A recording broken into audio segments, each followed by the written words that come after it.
Hey, I'm Levy. I'm Matthew. And I'm Tommy, and today we're talking about the basics of bartering and trade in ancient times. All right, so basically, bartering is the exchange of goods or services without the use of money. And this has been going on for thousands of years. I mean, even before money was around, people would just barter and trade. So currency just simply didn't exist. Bartering and trading kind of kicked off the start of currency. They would use spices, metals, and textiles, and other stuff like that. Currency was invented for a consistent price among different people. Yeah, I think that's where it came from. Some of the earliest records of bartering come from the ancient civilizations of like Mesopotamia, Egypt, and the Indus Valley, where merchants like traded goods such as grain, cloth, and precious stones. So Mesopotamia, that was thousands of years ago, like a long, long time ago. So merchants obviously were probably doing this the most because they were always traveling, always trying to get the best goods. So they'd always have the best goods on them. So most people, would always flock to merchants because they would always have the best goods, because silk and spices and precious metals and also all of the precious stones, those Yeah. were pretty popular back in the day, because everyone wanted those just because, they were so rare and you can't just find them like in your backyard or something like that. So, Yeah, well, there's also the Phoenicians. I don't know if I'm saying that name right, so Phoenicians. pardon me on that. Oh, sweet. Let's go. So they were a seafaring people from the Eastern Mediterranean. They were known for their extensive trade networks and for developing the alphabet, which nowadays there's millions of different alphabets. Some are still kind of the same, like they have the same letters, but they have different ways of writing them. You know, like Arabic has different letters, like different ways of writing it, and then we have English, and then Spanish having one more letter in their alphabet, but it also facilitated trade and communication. So the alphabet honestly helped with this barter and trade. So it kind of helped with the communication and it helped more trade to happen. So, and then there was also the Silk Road, which was a network of trade routes which connected from China all the way to the Mediterranean, which also helped silk, spices, and precious metals to get exchanged just because China was so powerful and they had so much of the silk. They also had a lot of spices and precious metals. So they were always just sending out merchants to trade with other countries because they were just a powerhouse back in ancient times. Yeah, I feel like bartering was a pretty inefficient method of trading goods because there was no set price for anything. It was kind of like probably some person traded cows and then another person traded, sheep or something. So there was no set price for anything, and I'm pretty sure a lot of people got ripped off in some of their deals. So Yeah, that's probably why currency came in, is so they could get like a set price and you can't like go around with it. You can't just like, oh, I'll give you what, a cow for like 95 of your sheep, that would be a very unfair trade. But I kind of doubt do that. I feel like people with bartering and trade, since there was no set currency and they didn't know about set prices, they would, always trade fair and play fair. So I feel like they would trade, like I'll give you this cow for two of your sheep, something along the lines of that.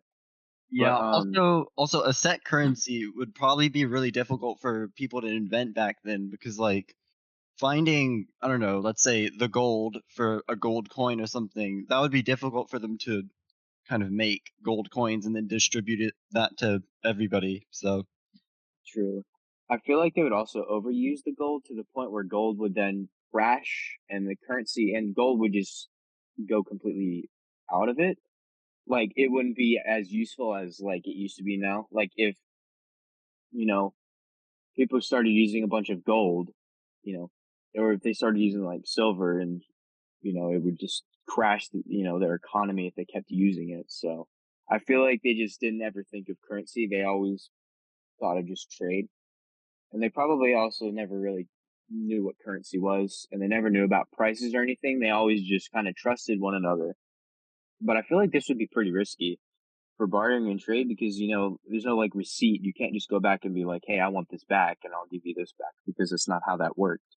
Yeah, also, like, if someone got ripped off, it would be hard to trace back what happened. You can't really go to the authorities and say, "Hey, he, like, ripped me off completely. I want my money back," because there was no money. There was no documentation of, you know, what they traded and how much they traded it for. It was kind of like, "I have this, you have something that I want. I'll give this to you, and then you give that to me." And then they, either they were happy or they weren't, but, like, they made the trade, so it's too late now.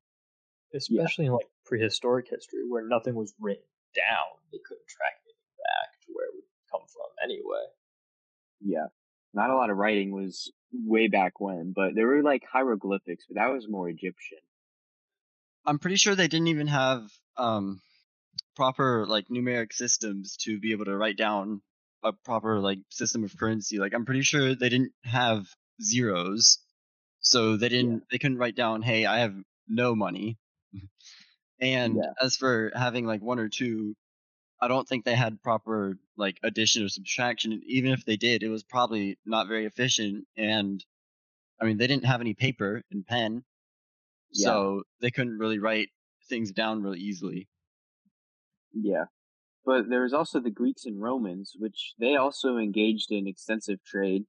The Greeks would trade in luxury goods such as the spices and the silk, like most of the other countries would, but also exotic animals from across their vast empire.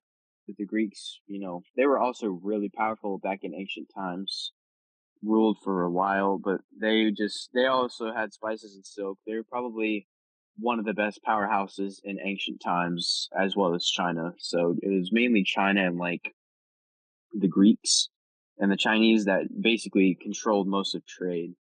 So they were one of the most powerful. So bartering and trade for them was really good in those times. And then bartering also continues to be used in some parts of the world, particularly in rural areas where access to currency is kind of limited. So they still kind of go with the old fashioned bartering and trade. But most modern economies rely on the currency and financial systems to facilitate their trade and commerce. So, Yeah, and now everything's, like, digital too, so yeah, bartering and trade nowadays is kind of not present. It's kind of died out, basically.